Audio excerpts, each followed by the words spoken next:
So I have in front of me a classical mechanics problem in which a chain is being placed on a tabletop, and the half part is on the table and the other half is on the hanging side. Initially, it is holded, no kind of motion is there, so only potential energy, gravitational potential energy is there. So in front of me, they have asked about when the whole of the chain is slipped from the table, what will be the time taken? Okay, so I'll do that kind of calculations. So starting from the very first step. So what I have done, I have calculate the mass of the hang part and the mass of the mass of the chain on the table.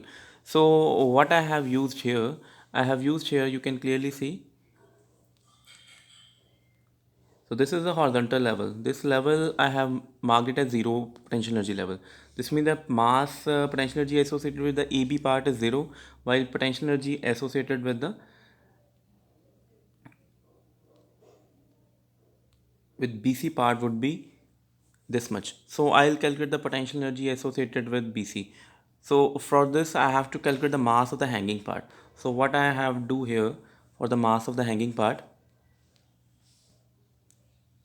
So using the concept of uniform mass distribution, you can clearly see total mass of M and total length is L. So M by L into the length required of the AB. Similarly, initially L by 2 is the length of the both of the parts on the table and the hanging part. So basically MAB and MBC is equal. So on the next step, what I have done here, so I have noted down when the slipping of the chain by displacement or by distance x, what will happen? So when chain slip by distance x, then you can see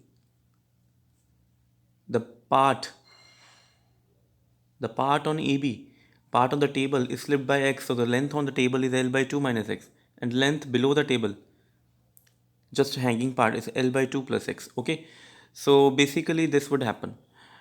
And the next step, what I have to calculate? I have to calculate the mass of the A dash B dash part, which again I have used the concept of uniform mass density, and mass of B dash C dash part, which again with the help of uniform density. So after that, this is a major part of this question from where we have started our calculations. So it might be some tricky one for most of us, but with practice and sheer consistency, we can master it. So you can see this is what I have right over here, U1. U1 is the potential energy initially.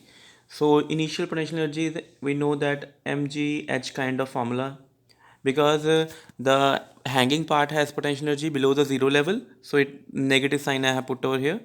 So what I am I'm talking about the mass BC. So mass BC already calculated and its length is L by 2. But why this 2 factor comes? So this 2 factor cropping up because of the concept of center mass I have used. I have used the mass or concept of center mass. If the hanging part, this one, of L by 2, then center mass is a location, you know that it is half location, so that it is L by 4. That's the L by 4 comes out by dividing the whole fraction, dividing the whole numerator by 2. Okay, so this 2 factor below comes out only due to the concept of center mass. We are dealing the whole chain problem to a single center mass problem. Okay, so this is a very easy technique, so that I have used it. So U1 and K1, the kinetic energy and potential energy I have calculated before the slipping, and after slipping this is some tedious concept, so you have to look forward to it. It is you need to take screenshot of it and try to understand as soon as possible what I have done here. So you can see this is a mass of B dash C dash after the chain slip by X. This is G. This L by 2 plus X is a length.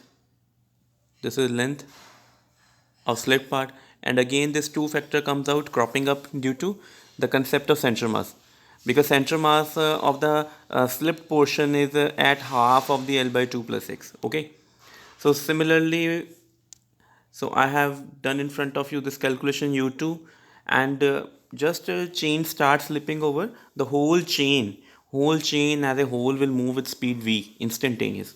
So that's why kinetic energy after the slipping is half mv square. It is not only related to the hanging part but also to the mass on the tabletop. So after that, what I have done here, so this is the concept of I have used here the concept of conservation of mechanical energy. So total mechanical energy before slipping and total mechanical energy after slipping is same. So that's why I have used here. And I substitute all the values because the initially chain is not slipping, so K1 is 0. So you can take a screenshot of these all calculations over here. So after that we can further up our calculations. So these are the basic calculation. After substituting the values, I have formed a basic differential equation. You can take screenshot from here and take Q and solve your own self. Okay. So finally so this is the final differential equation in front of me. This is a required one. So this is a differential equation you can clearly see, and in the hint section of the question you will find the exact integral formula for that.